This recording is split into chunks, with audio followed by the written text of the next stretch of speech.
Recording is started. Thank you. So welcome to the presentation today, Curating Your Life, Ending the Struggle for Work-Life Balance. My name is Olivia Pallid, and I work for DPI, Discovery Partners Institute, which is a division of the University of Illinois system.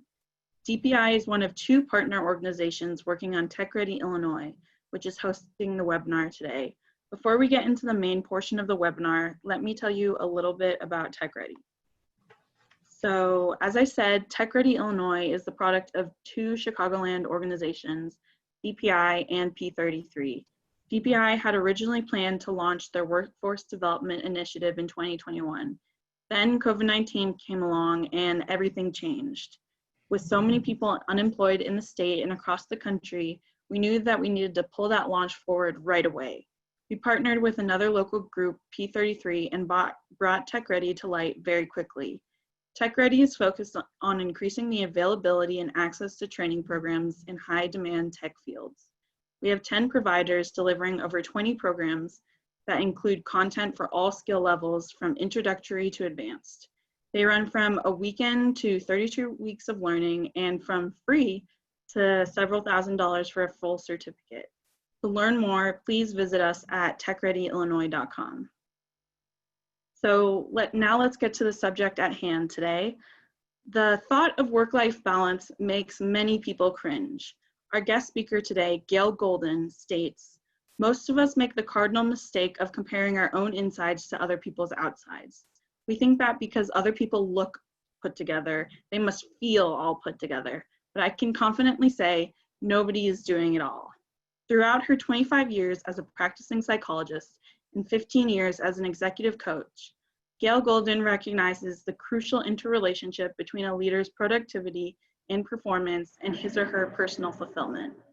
Golden's book details how, in today's hectic business environment, we can organize and manage ourselves in order to perform at our best. Much the same as a museum curator creates a beautiful and meaningful exhibit by sorting, selecting, and arranging artifacts, we too need to curate our commitments and energies. Please join me in welcoming our guest speaker today, Gail Golden. Olivia, thank you very much. I've been looking forward to spending some time with the group today and sharing some ideas that I've been working on for a while. I'm going to start by giving you a little bit of a teaser. Can I have the first slide, please?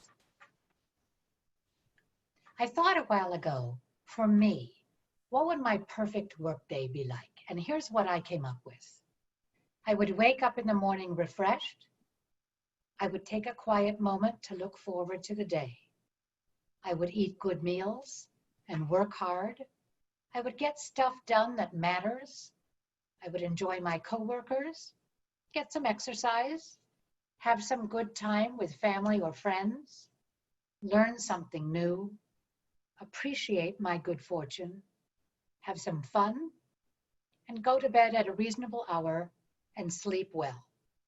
Now, that may not be everybody's perfect day. You might have things that you'd add in or others that you would take out. But I thought, that would pretty well do it for me. And then the question was, gee, how could I make that happen?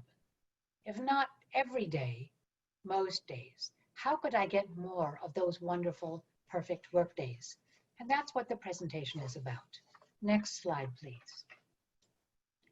So this presentation is based on a book that I wrote and was published in April, Curating Your Life, Ending the Struggle for Work-Life Balance. And I'm going to share with you some of the key ideas in the book today. Next slide, please. Let me tell you a little bit about the shape of my career. As Olivia mentioned, I started out as a clinical psychologist. I was a psychotherapist. For 25 years, I worked with people who were struggling with serious psychological issues. And then mid-career, I was ready for a change. So I went back to school, got an MBA, and since 2003, I've been working as an executive coach and a leadership consultant. So the two halves of my career were very different, working with different kinds of people, with different kinds of problems in different situations. And yet, as I thought back over all those years of work, there was one problem that came up over and over and over again, whether you were a global executive or a stay-at-home parent. The problem was feeling constantly overwhelmed, inadequate, exhausted, and not meeting your own or other people's expectations. Meanwhile, for all those years, we'd been talking about work-life balance, and it seemed to me it wasn't helping anybody. As I thought about it, I thought, I've never met anybody that has a balanced life. I certainly don't.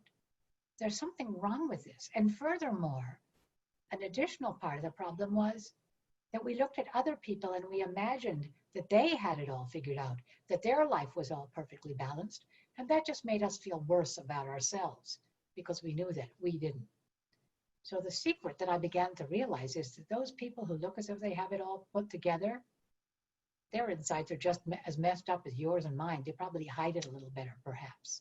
So it was time to find a different way to think about how we address this problem. Next slide, please. So I began to think about the idea of curating your life, of thinking about managing your energy the same way a curator, a museum curator or a library curator or somebody who's putting together a wonderful concert, how they think about that curation process. And I realized that when you think about managing energy, there are really two parts to that. One part is how you increase and maximize your energy capacity. Get the most energy to work with that you can by doing all those smart things, sleeping well, eating right, spending time around people who energize you. But even if you do all that stuff right, you're still going to have a finite quantity of energy. So how are you going to direct and manage that energy to maximize your productivity and your joy? I thought about the museum curator, and I thought, what are the steps that he or she has to go through to create a beautiful, meaningful exhibit that speaks to the people who come and see it? And the first question, it seemed to me, that the curator has to answer is, what is the museum? What is the curator? What is the exhibit about? What's the theme of this exhibit? What am I trying to communicate? And once they've figured that out, then they have to make three tough decisions. The first one is, what doesn't go in this exhibit? The museum has all kinds of marvelous, beautiful things, but if you put them all into the exhibit, it's going to be a cluttered mess. So what are the pieces that don't fit in this exhibit? At least not right now. Don't have to throw them away, maybe put them in a storeroom. They're not going to be part of this exhibit. And then, when the curator has figured out what is going into the exhibit, there are two parts to that. One part is what goes in, but it's not the main thing. It's something people might be interested in. You're going to put it in a side room, but it's not the main thing. And then the other part is, what are the one or two or three really significant pieces that are the main focus of the exhibit, that you want people to see when they come in the door, that go on the poster for the exhibit? Those are the choices that the curator has to make. And I thought to myself, what would happen if we started thinking about our lives in that same way? Next slide, please. So then your first question that you have to ask yourself is, what is my exhibit about? What matters to me at this time in my life? What is it that I'm trying to communicate? What do I want my life to be saying? And there are a number of ways to think about that. One of them is to think about what your values are. When you think about a life well lived, what matters to you? And that's really personal. I mean, for some people, it's all about family connections. For other people, it's about building a business and making it a big success. For other people, it may be about creating beautiful, marvelous art. There are all kinds of things that you may value the most, but it's really important to be clear about what those are and to make it personal, make it that it's your values that you are thinking about. Another thing that you have to think about as you're thinking about your exhibit is, what are your talents? I mean, I don't believe that anybody can do anything. I think that's kind of a fraud. Some of us are born with talents that others don't have. I'm never going to be a theoretical physicist. I'm a very smart person, but when it comes to theoretical physics, I haven't a clue, and I've tried. So my talent doesn't lie there. And if I say I want my exhibit to be about theoretical physics, I'm going to be disappointed. So figuring out where your talents lie is another piece of this. And then there's the reality of your opportunities. I mean, we are born into a certain family at a certain time in history in a certain place, and there are some things that are going to be available to us and others that are not going to be so available. In American culture, we like to believe that, anybody can be anything. It's all up to individual effort and focus. But there's lots of research that shows that's not the case. Some of us get a head start based on the context of where we start. And that is going to affect what our exhibit can be about as well. And then finally, what is your passion? What do you love? What energizes you? What excites you? What makes you want to get out of bed in the morning? So those 4 things, values, talents, opportunities, and passions, will all affect getting clear about what your exhibit is about. And you may have heard, I've hinted already, and I'll revisit this, it's going to change over time.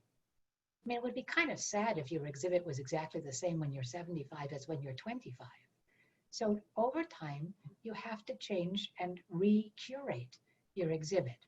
But the good news is, when you think about balance, a tightrope walker on a tightrope, they've got to be shifting their balance every couple of seconds. You don't have to change your exhibit every couple of seconds. It probably could stay put for a year or 2 or 5. So it's not quite as exhausting as trying to balance all the time. Okay, so once you've figured out what your exhibit is about, then your next challenge is to how to say no. Can I have the next slide, please? So of all the wonderful, marvelous things that you could be doing to spend your energy on, what are you going to say no to? It's similar to, if your exhibit is about Leonardo da Vinci, then you probably don't want a lot of paintings by Marc Chagall in the exhibit. They don't fit, they don't belong, even though Marc Chagall paintings are quite wonderful. So figuring out what you are not going to do is a crucial part of this. I'll give you an example. When my first child was born, I would get up every morning and I'd say, okay, here's my list of things. I'm a list maker. So I'd make my list of the 17 things I was going to get done that day. And by the end of the day, I would have maybe done 2.5 of them. And I got so frustrated. What's the matter with me? Why can't I get my stuff done? But eventually I realized the only solution was to quit making lists for a while because I was just making myself crazy. And I did eventually make a list about all the things I used to do before I had children that I stopped doing when my first son was born. Things like sending out holiday cards, making my own clothes, staying up to date with all the research in my field, going to important professional conferences. There was bunches of stuff on there. Some of it I reclaimed as the years went by. Some of it I never did. So figuring out what doesn't belong in your exhibit and saying no to that stuff. Sounds easy? Not easy. Next slide. Here's a little rubric to help you figure out what might not belong in your exhibit. So you look at whether a particular activity is important and whether it makes you happy. Now, it's really easy. The upper right-hand box where it says, makes me very happy and it's highly important, that stuff belongs in your exhibit. Similarly, lower left-hand, stuff that's not so important and doesn't make you happy, chances are that's the stuff that you can eliminate from your exhibit. It's the other 2 boxes that are trickier.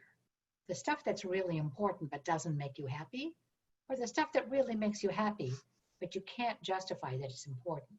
And that's where some of the nuances in this process and some of the struggle comes in. Next slide, please. Of course, the other problem with all of this is that most of us are not hermits who live on the side of a mountain and only have to think about ourselves and our own lives. We are social creatures. We are embedded in social systems with people who matter to us, our partner, our kids, our parents, our boss. What those people think is important and what makes them happy also has to be part of our calculation in what we do here. And sometimes as we're figuring out how to say no to things, we realize that we're going to have to deal with some challenges. Now, one of the easier ways to say no is to delegate. That is to say, you know what, as in my case, I'm not going to be able to make my own clothes anymore. Believe it or not, there was a day when I used to. I'm not going to make my own clothes anymore. Somebody else is going to do that. That somebody else being not a personal seamstress, but a department store or a mail order company. I'm going to buy my clothes from now on. That's an example of delegating. With housework, I don't have to do it all myself. There are other people who live in this household. So let's delegate some of the tasks. And very much in the workplace, if you're in a role where you have a team who is working with or for you, there are times you need to delegate to other people. There are a lot of tricks to delegation, though, because other people don't always do things exactly the way you want them to. And you have to decide whether you can accept that different kind of task, because if you're going to be a micromanager, then you might as well do it yourself. You will not be saving any time or energy, and you'll be driving other people crazy. The other challenge of saying no is dealing with that voice that I call the obnoxious roommate. That's that voice inside your head who tells you what a loser you are, what a failure you are. Look, Gail, everybody else manages to get all that stuff done. Why can't you? Just get a grip, work harder, stand up straight. You can do this. That's the obnoxious roommate. And we all have one of those voices in our heads, and they undermine us. They make us less productive. So learning how to deal with that obnoxious roommate, how do you do that? One of the tricks is to learn to talk to that obnoxious roommate as if you are taking care of somebody else. I mean, you would never say to somebody else, "You're such a loser. What's the matter with you? Why can't you do it all?" You would be more caring to that person. So don't let the obnoxious roommate talk to you that way. Don't accept that. Say to yourself, "I'm doing the best I can with the urgency, with the energy that I have." Sometimes it's the obnoxious roommate criticizing you. Sometimes it's other people. People will not always agree with your decisions of what you're going to do with your energy. So you have to learn how to respond to that criticism. And that takes practice. There are tools for how to have difficult conversations where somebody is trying to talk you into doing something that you've decided is not important in your life. And how you navigate that in a way that shows respect for the other person and their priorities, but stand your ground in terms of the decision that you've made. That's a complex communication challenge. One of the things I often advise people is don't over-explain or over-apologize. And this is something that I find women can be especially susceptible to. You ask me, can I attend a meeting at 2:30 on Thursday afternoon? And all I really have to say is, "I'm very sorry. I would love to come, but I have another commitment at that time." Period. I don't have to tell you that my other commitment is going to my kid's soccer game or getting my toenails done. I've got another commitment at that time, which I have decided is the priority right now. So don't over-explain. You can apologize once if you like, but you don't have to apologize 10 times. It is important when you're having a difficult conversation where there may be conflict to use the right channel. And I would highly encourage you, the more nuanced, the more complex a conversation is, the more you have to stay away from email and texting and go to something on voice. A phone call, an in-person meeting if this pandemic ever ends and we get to meet each other face to face again, a Zoom call, something where the person and you can see each other's faces, hear the reactions, at least from the voice, if not the face, and navigate that conversation. Email, in my experience, has led to all kinds of misunderstanding. In fact, I've coached senior executives whose careers were in danger because of a foolish email they sent. So it's a treacherous channel, and you need to be really careful about that. Okay, let's move on to the next slide. This slide moves into a piece of this process which most people find most difficult. You remember I said at the exhibit, some things go off in the side room. They're not the main thing, they're just kind of there. In the same way in our lives, there are all kinds of things that have to be part of our exhibit, but they're not really the important stuff. And you have to teach yourself that good enough is good enough. If you try to be perfect at everything, you won't have the energy for the stuff that really matters because you'll be wasting it on the less important stuff. And the reality is that for most of us, most of what we do in our lives, we're mediocre at it. but we're embarrassed about that. We feel bad about it. We apologize for it instead of saying to ourselves, that's my choice. I'm a mediocre jogger. I'm a mediocre guitar player. I'm a mediocre housekeeper. I'm mediocre at turning in my expense reports on time, whatever it is. I want to be good enough. I don't want to totally screw it up, but good enough is good enough. And for high achieving people, that can be a really difficult part of this. Next slide, please. So, how do you be mediocre? I would suggest that you start by asking yourself 5 questions. Is this activity important to me? And on a scale of 1 to 10, how much does it matter to me? Is it important to others I care about or who are influential in my life, like my boss? What would happen if I did this to a just good enough standard? Does this activity make me happy? On a scale of 1 to 10, how happy? And whose standards matter to me on this task? My own or someone else's? And the answers to those questions will help you figure out where are the tasks that good enough is good enough for you. Another thing that's useful to do is to calculate the return on investment. To get this from good to great, from good to perfect. What's it going to cost me in terms of time and energy? And is it worth it? Or can I leave it at that good enough state? Because the investment to get it to the perfect level is too expensive. And finally, one of the tips about mediocrity is don't tell people. Unless you're Gail Golden and you wrote a book about it and you want to give people some examples, don't tell people what you're doing choosing to be mediocre at. Just go ahead and quietly be mediocre. And in most cases, people are not going to notice because they're busy trying to get their own stuff done.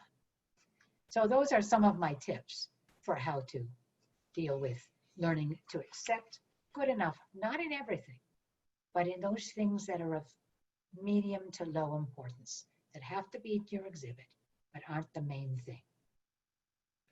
Let's go to the next slide. So here's the good part.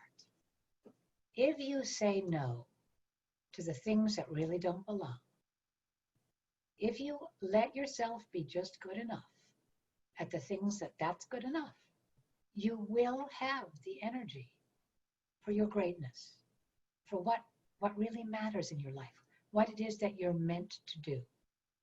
And so it's exciting then to think about how are you going to use that energy for what it is that your greatness is about. Now, there are a few things about greatness that I think are important. The first one being, greatness is not the same as being famous. There are lots of people who are famous for things that weren't great. And there are lots of people who are great at things that they will never be famous for. So, fame may be part of your greatness formula, but it is not the only way to measure greatness. Sometimes people want to think about their legacy. When people remember me, whether it's, in my obituary or, as I move through my life, what do I want them to remember me for or to think about me? And I'll give you a quick example. I once, when I had young children at home, I imagined to myself, I thought, what if I overheard 2 people who were talking about me? And they didn't know that I could hear them. And one of them said to the other, that Gail Golden, she's really a good psychologist and she helps a lot of people. And her husband seems to love her and her kids seem to be growing up not too awful. And she contributes to her community. But have you seen her house? And I thought to myself, you know what? I'd be okay with that. To be a great housekeeper is not for me where my greatness lies. Those other things are. So thinking about that, what is it that if people say you're not so great at it, it doesn't really matter to you that much. Whereas the things that really are important to you, your legacy. Again, there are certain things that will determine whether or not you get to be great at the thing that you've decided is your greatness. Again, one of them is talent. and another one is opportunity. One of my sons has a lot of innate athletic ability. He probably could have been a really outstanding athlete at something. And he grew up in a family where we really don't care very much about sports. It's just not, there are other things that are important to us. Sports, yeah, you want to be fit, but we're never going to invest a lot of time or energy in becoming good at sports. And so my son is not an athlete. Had he been born into a different family, he might have been. So opportunity makes a difference. My husband is a musician, and he trains music students. And he has told me that talent certainly matters if you want to be a great musician, but more important than that is dedication. And he can recognize both early on. He can see who the talent students are, but he can also see the students who are willing to put in the effort and the energy and the time and the focus and the sacrifice to become great at it. So dedication matters a very great deal. As you think about your greatness, there are some questions that you can ask yourself. What kind of effort will this work require? What do I have to learn to be great at this? How will I stay great? What tools do I need to become or stay great? What support do I need from other people? And how am I going to measure my greatness? One of the things you have to do to become great is to get out of your comfort zone. If you play it safe, you are likely never going to be great. And that's uncomfortable. Sometimes you can take little tiny steps out of your comfort zone, and sometimes you have to jump off the high dive and just go for it. But pushing yourself out of the comfort zone is a critical piece of this. And another piece is, even when you've made your commitment to becoming great, almost all of us will hit those moments when we find we are just not doing what it is we need to be doing. We're procrastinating. Even those of us who are very focused and energetic, there are those days when I know what I'm supposed to be doing, and I'm darned if I can get myself to do it. And learning how to manage procrastination is a key part of this. Fortunately, psychologists have done some research on this. We have some good tactics for what will help you to manage procrastination. For example, one of the things that can cause you to procrastinate is you look at a task and it is so big and so overwhelming that it feels like, oh my gosh, I'm never going to be able to climb that mountain. What is the point? And one of the tools that can help with that is what we call chunking, which is that you take that great big mountain and you divide it into little manageable pieces.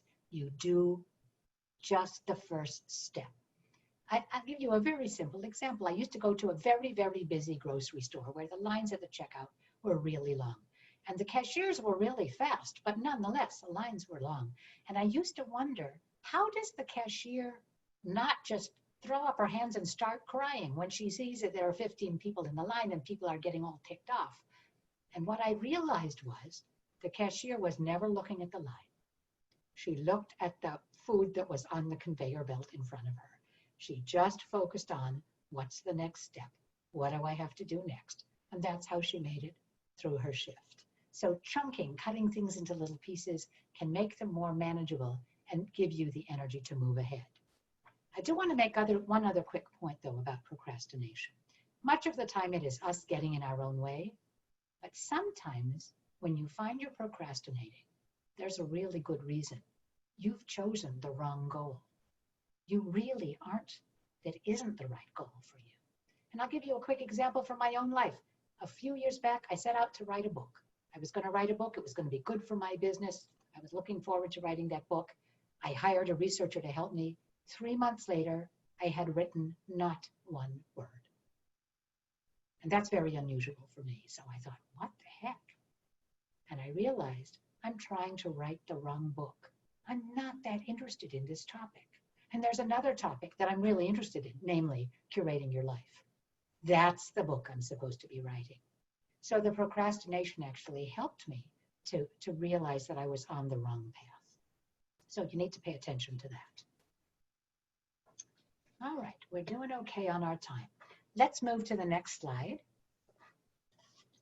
What I want to do now is to give you one of my favorite examples of what greatness looks like. And it's a funky example, But I really like this example. I think it's quite inspiring.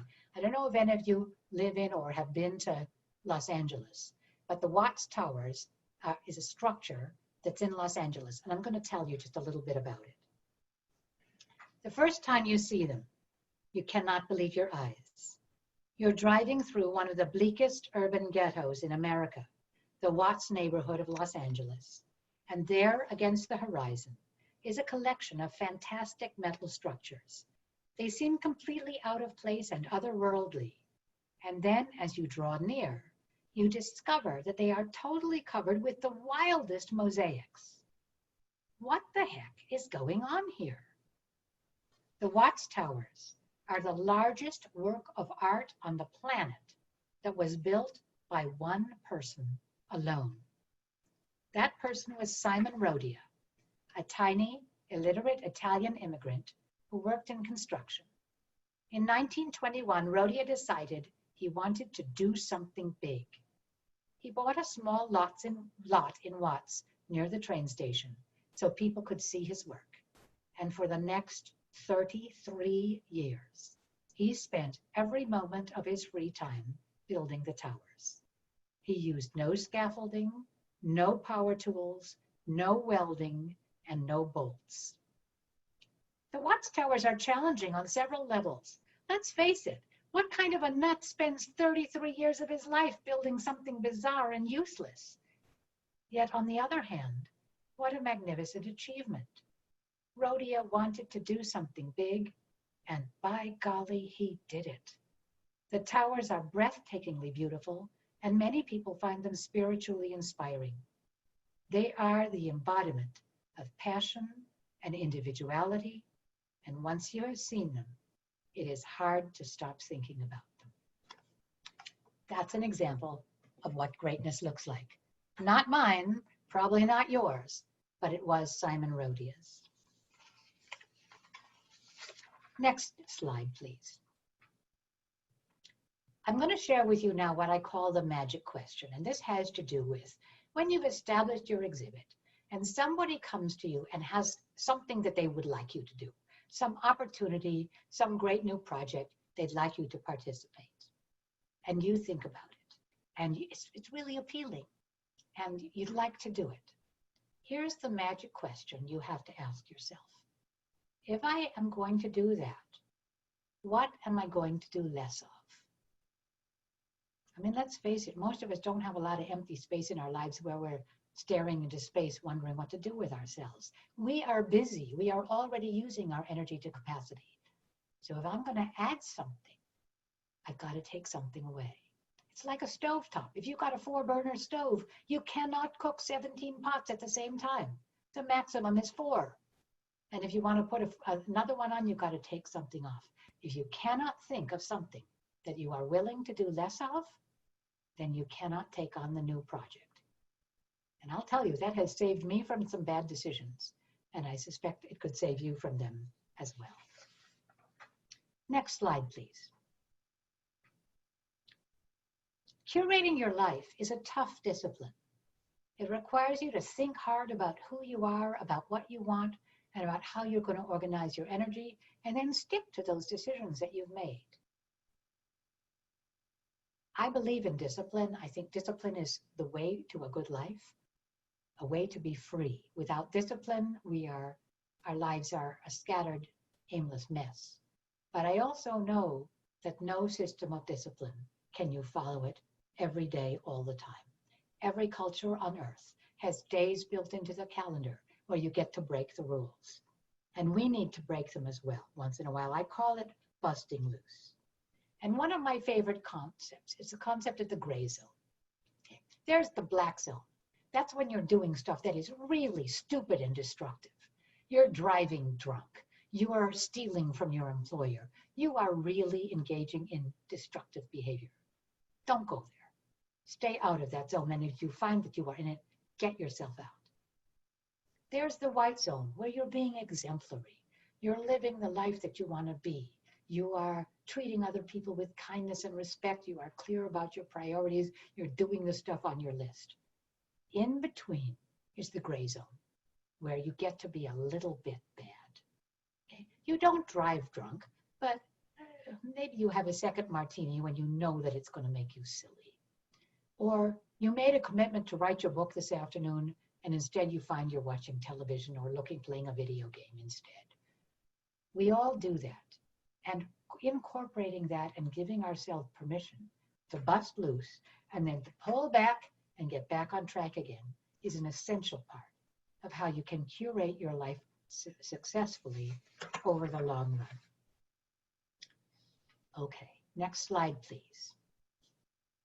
So, key takeaways from all of this: don't think about work-life balance. Think about how you can curate your life. Recognize that you're going to need to recurate again and again. Recognize that the process has to do with, what is my exhibit about? What am I not going to do? What am I going to be just good enough at? And what am I going to be great at? Where is my greatness? Learning the tools to do those things, giving yourself room to be a little bit bad once in a while. And I guess what I'd like you to do is think for a minute, next slide please, about one thing that you'll do differently as a result of this session today. One thing that you can say to yourself, of all the things Gail said today, this is the one thing I'm going to try to take home and to my work and do differently. I'm going to get better at delegation. I'm going to let myself be good enough at a few things. I'm going to not use email for highly conflicted conversations, whatever it may be, one thing different. Because again, don't try to change yourself or your life entirely overnight. That's a setup for failure. Take the first step. Do one thing different for yourself so that you can get more days that fit your image of what a perfect workday would be like for you. So that's where I'm going to stop. You can put the next slide up if you like. And I'd be very interested if any questions have come in or to have some kind of conversation about any or all of the things that I've talked about.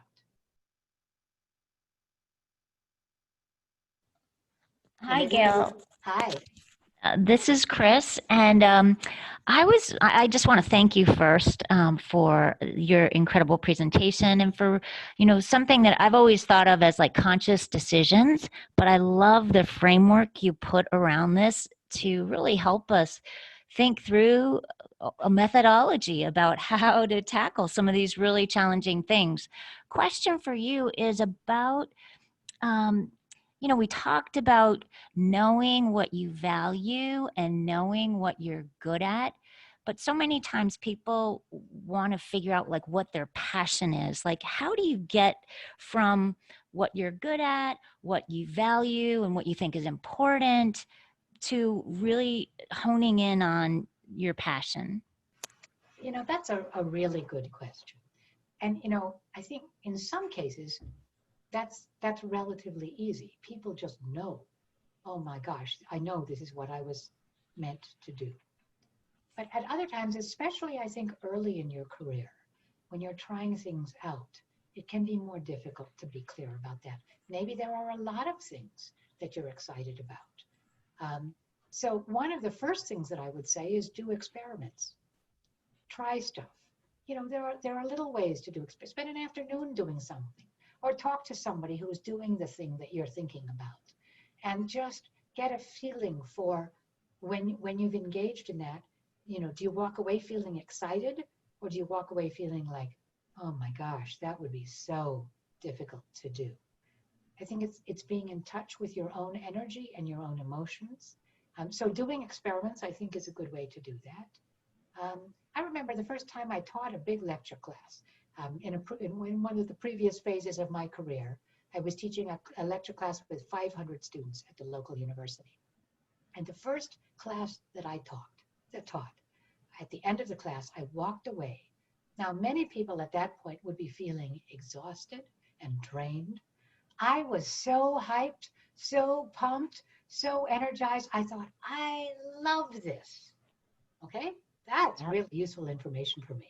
I love being on a stage and talking to people. And frankly, the bigger the audience, the better. For a lot of people, that would be punishment. They'd rather have their toenails torn out than do that. So listening to that voice that says, this is me, this is what I want to do, this is energizing for me. I think that's a big part of it. You also can get good information from the people around you because they can often see it. Mm. When you talk about something to your friends, they can see that you're just kind of saying, yeah, you know, I think I'm going to go to law school because, you know, it's a good career and you can help people. And besides, you know, I think my parents would be really proud if I go to law school. And if that's the tone of voice you're hearing, that doesn't sound like passion to me. Mm-hmm. You know, if somebody says, oh man, you know, I just talked to a couple of lawyers and their work sounds so interesting to me. And I know it's going to be a big challenge. A lot of people don't like law school very much. But when I get through, I'll be able to do that work. And that is what I want to spend my time doing. I mean, I exaggerated a little bit here, but you can hear the difference in the passion. And other people can sometimes hear it when you can't. So ask your friends, what do you think I'm passionate about? What do I seem to really care about? Is another way of getting that information. Awesome. Does that Thank you help? so Does much. that answer your question? That's really helpful. Thank you so much.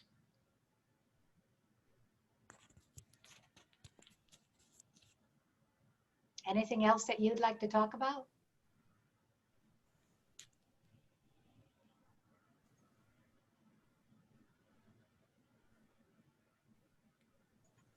I have covered the topic so thoroughly that everybody is confident that they know, which is great. And I'm sure there are lots of questions. I do want to mention to you, I'll take a moment to mention that, as I said, I wrote a book about it.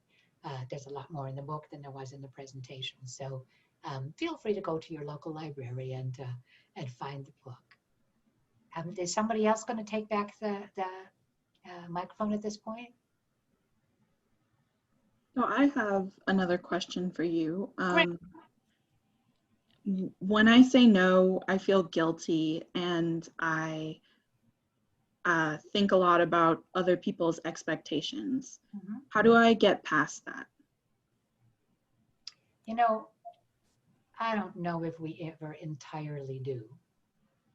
And frankly, I think if I know that I'm going to disappoint somebody else, I mean, that does feel kind of bad. I'd rather say yes if I can. But I think when you have gone through a rational process of assessing what it is that you're saying no to and recognizing, I mean, maybe if you say yes to it, you're really not going to be able to do a very good job in it. That happened to me recently. I was asked to head up a professional organization that I really respect, and it was really an honor to be asked. But I thought to myself, right now, there's a pandemic on. I need to be focusing on helping my clients. I need to be focused on bringing in new business because it's a tough time for everybody. I need to be looking after my family and making sure that people aren't getting sick. If I take that project on, I'm going to have to do it mediocre. So am I okay with doing that mediocre? And the answer was no. That's not something I want to do mediocre. So then the answer is no, I can't do it right now. I don't want to do it right now. Next year, perhaps. So it's that kind of thought process about what else would I have to give up on. Once you have made the decision that you're going to say no, then I think there's a skill set about how you do that. How you go back to the person who is asking you and say no to them. And you need to think a little bit about the relationship, if it's important to you to maintain the relationship or not. So, you know, a telemarketer calls me up on the phone and wants me to buy something. Heck, I can say no to that in 10 seconds because I don't care about maintaining a relationship. In fact, I kind of hope they won't call me again. So goodbye. But a colleague who asks me to do something that matters to him or her, I want that to be an ongoing good relationship. So when I say no, I'm going to have to do it in a way which expresses gratitude for the opportunity, expresses regret that I cannot do it at this time.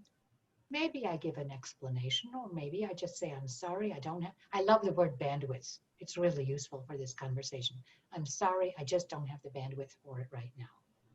And I do hope you will keep me in mind for other opportunities. That's respectful to the other person. Doesn't mean they won't still be disappointed, but it certainly softens the blow than if I say to them, get lost, I'm not interested. So it's partly the decision to make to say no, which is that internal conversation, and then it's how you handle it with the other person so that you don't want to be clumsy or disrespectful to them. Did I get at the question? Does that answer what you were asking? Thank you. Gail, we have one question here in our chat. Okay. Jeff says, Miss Golden, thank you for the great advice. Do you have a method of giving yourself permission to explore activities that you may or may not know qualified to be displayed in the museum in the future? Okay, so there are some activities that I could explore, but I really don't have any guarantee that they're going to be a permanent part of my exhibit. I mean, I guess my reaction is, heck yes. You know, how do you figure that out if you don't try out stuff?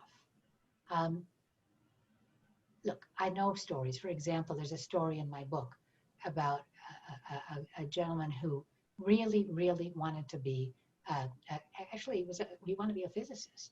And he kept taking university courses in physics and advanced physics, and he kept failing them over and over again. Like years he did this. And finally he decided, okay, I got to quit doing this. And he went off, he traveled around the world for a while.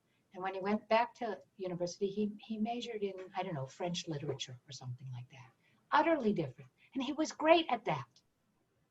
Now, what does that say? That he was an idiot to try physics? No. Maybe he was bullheaded and stuck with it longer when all the signs were that that was not going to be his path. But he was very intelligent to recognize that that was not going to be the greatness for him and go out and figure out something else. And he had a stellar career as a writer and an editor in literature once he pursued that path. But we all have false starts. We all go after things and then realize, oh no, this is not going to be the way for me. And then you have good sense to go and try something else. And maybe there will be learnings and things that you can take from the false start that you can use in whatever it is you're going to do next.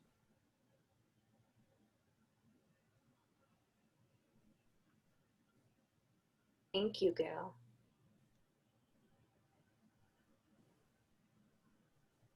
Hi, Gail.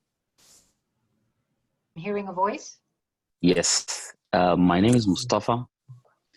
I grew up in Egypt, and I started my career. I have HVAC associate degree, Yes. and I start working for 6 years for HVAC. Yes. But in HVAC, there are a specific career for electrician or control. And after 6 years, I start taking classes because the culture is different. They don't not respect, like they don't give attention for technician. I start to change the career, start Yes. taking like how to make the PCs, the boxes, how to like troubleshooting. And I opened my own company back in Egypt for 1 year. I found myself like change the career from technician to business and computer. And Yes. then I got the opportunity to make it like import and export. Then I changed the career again for 6 years and as a sales manager until I got a scholarship here in the state. When I came here, I don't know what I have to study. Should I continue the career that I love, or should I get certificate for business that I have it in as experience? But because I don't have certificate in business, I finished here a associate degree in applied science, business marketing, business management, business administration. And then I didn't get any chance to work. And I found here's a technician, take more money. I get confused and I don't know where I have to go. Like I changed the career 2 times, but in the same times I didn't get a chance for both because it's a different system. I changed it for the 3rd time. I'm sorry to make the story long. I started working as a chef. I learned something new. I work 4 years as a chef, and now I don't know where I go because I don't like to be a chef anymore because now I'm 44 years. I don't want to work all my life standing in the kitchen, and I get confused what I have to go. Where exactly should I go for as a technician? I don't know actually what I have have to do? I need help with that. You know what? That's a very complex question. And I'm not going to try to answer it in 30 seconds because, you know, if it was a 30-second question, you would have figured it out already. Yeah. What I would say is you need to think about your talents. Oh, if you look back over your different careers, what were you really good at? And what gave you energies? That's the passion, right? The passion and the talent, the opportunities. Where is there money to be made? You know, there's no point in entering, you know, a new career where there isn't, you know, don't be a horseshoe guy because there's not a lot of opportunities to shoe horses at this point. So I think those are the kinds of questions that you need to explore. What are you good at? What do you love? Where are the opportunities? And some people call that, where those things intersect, they call it the blue flame. That's the place for you.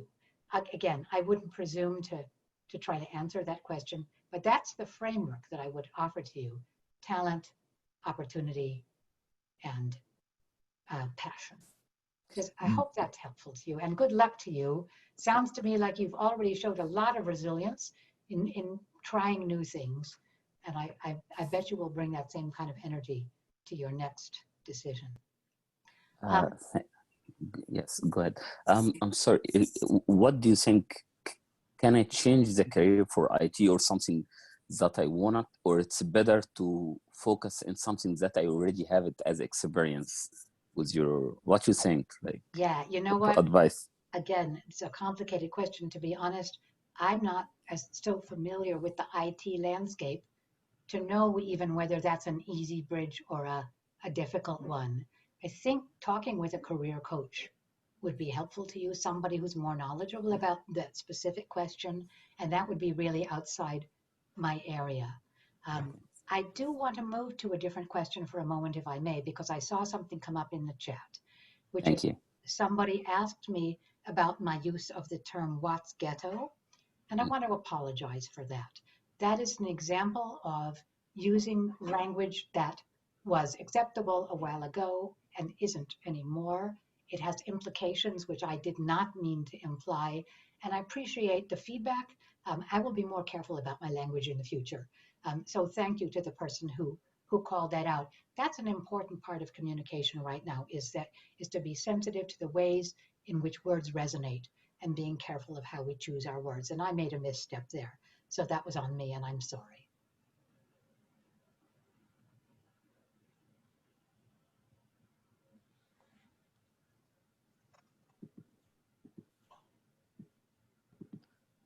All right, well, if we don't have any more questions, I'd like to thank everyone for joining us today for this fantastic presentation, and especially thank you, Gail.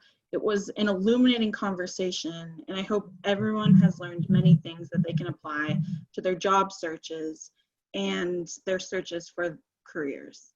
As a reminder, we'll be sending you a recording of today's webinar, so expect to see that in the next couple of days in your inbox.